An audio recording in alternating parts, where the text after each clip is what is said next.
Mitä hyvä käytös tarkoittaa?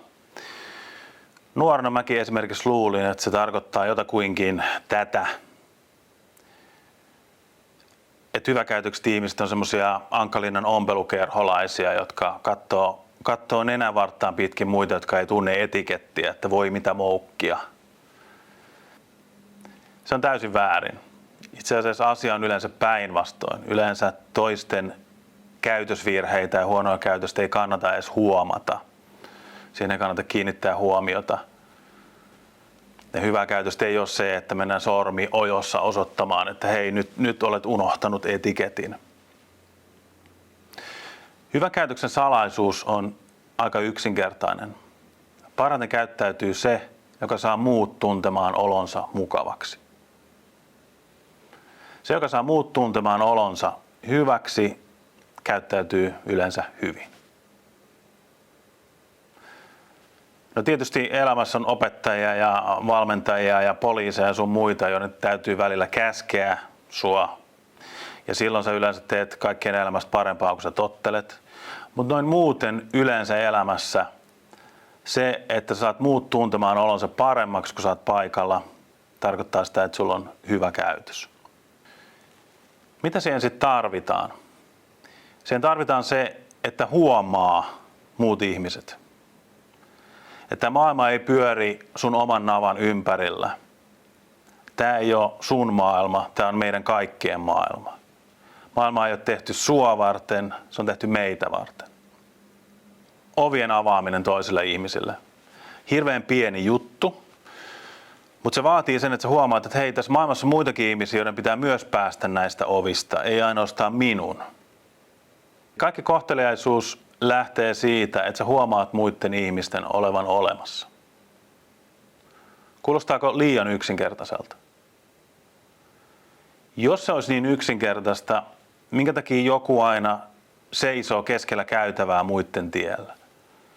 Minkä takia joku aina räplää seurassa puhelintaan, eikä edes huomaa, että muut on paikalla?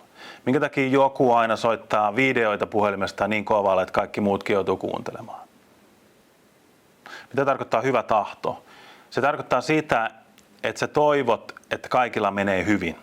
Sä toivot, että kun te kohtaatte, niin muillakin menee mukavasti. Sulla menee mukavasti, muilla ihmisillä menee mukavasti. Sä toivot, että kaikki onnistuu. Jos teillä on joku projekti, joku asia, mitä te teette yhdessä, sä toivot, että se onnistuu. Jos sulta puuttuu tämmöinen hyvä tahto, niin sä saatat olla esimerkiksi semmoinen tyyppi, joka on siinä vähän sivussa ja sitten kommentoi sarkastisesti kaikkea, mitä muut yrittää tehdä. Ja sä rakastat huomauttaa siitä, että kun joku epäonnistuu, sä oot heti siellä sormiojossa, että hää. Ja tällaiset tyypit on tosi raskaita. Paha tahto on siitä esimerkiksi, että jos joltain tippuu ruokalassa lautanen lattialle, niin kääntyy sinne päin tuijottamaan, hymyilee pirullisesti ja nauraa. Ja sä voit ehkä saada semmoisen hauskan, sarkastisen, piikittelijän maineen sillä, mutta ihmiset ei oikein luota suhun. Tässä on teille yksinkertainen lifehacksi. Seuraavan kerran, kun joltain tippuu ruokalassa lautanen, älä edes huomaa koko hommaa. Älä katso sinne, on niin kuin mitään ei olisi tapahtunutkaan. Tietysti, jos olet jossain siinä lähellä, sä voit mennä auttamaan, mutta valtaosa koko ruokalasta ei voi kuitenkaan tehdä sitä. Älä huomaa koko hommaa. Koska jos teiltä itseltäsi tippuisi lautanen ruokalassa, niin mitä te haluaisitte, että muut tekee? Te haluaisitte, että ne ei huomannut koko hommaa. Hyvä käytös ei ole sitä, että osataan syödä hummeria frakissa. Se on hyvin pieniä asioita. Se perustuu siihen, että me huomataan toisten ihmisten läsnäolo ja meillä on hyvä tahto heitä kohtaan. Ja mistä nämä kaikki lähtee? Ne lähtee siitä, että sä huomaat, että maailmassa on muita ihmisiä ja sä haluat tehdä maailmasta vähän mukavamman paikan muille ihmisille. Sä otat heidät huomioon, sä toivot heille hyvää, sä tahdot heille hyvää. Sä mietit, että miten sä voisit tehdä vähän paremman päivän heille. Mitä sä voisit tehdä tästä kohtaamisesta pikkasen paremman. Ja kun sä teet tätä, muut ihmiset alkaa liittää suhun myönteisiä tunteita. Ne alkaa tuntea, että hei, viimeksi oli mukava tavata.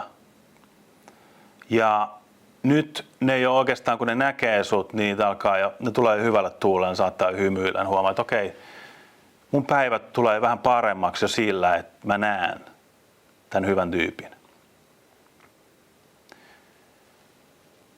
Ja miettikää hetki, minkälainen supervoima tämä on elämässä. Että muut ihmiset jo teidät nähdessään tai teidän nimen kuullessaan saa myönteisiä tunteita. Se pystyy tekemään muiden ihmisten elämästä vähän mukavamman ihan pelkällä olemassaolollas, huomaavaisuudella ja hyvällä tahdolla. Ja kun sä teet muiden ihmisten elämästä vähän mukavamman, ne muut ihmiset on paljon kivempaa seuraa ja sun elämä on myös pikkasen mukavampaa. Tämä voi olla sun oma supervoimas. Se, että sä pystyt saamaan muiden ihmisten elämästä pikkasen parempaa, hyvin pienillä asioilla. Ottamalla heidät huomioon, nostamalla pään omasta navasta ja sillä, että sulla on hyvä tahto heitä kohtaan. Sä toivot, että me onnistutaan tässä yhdessä.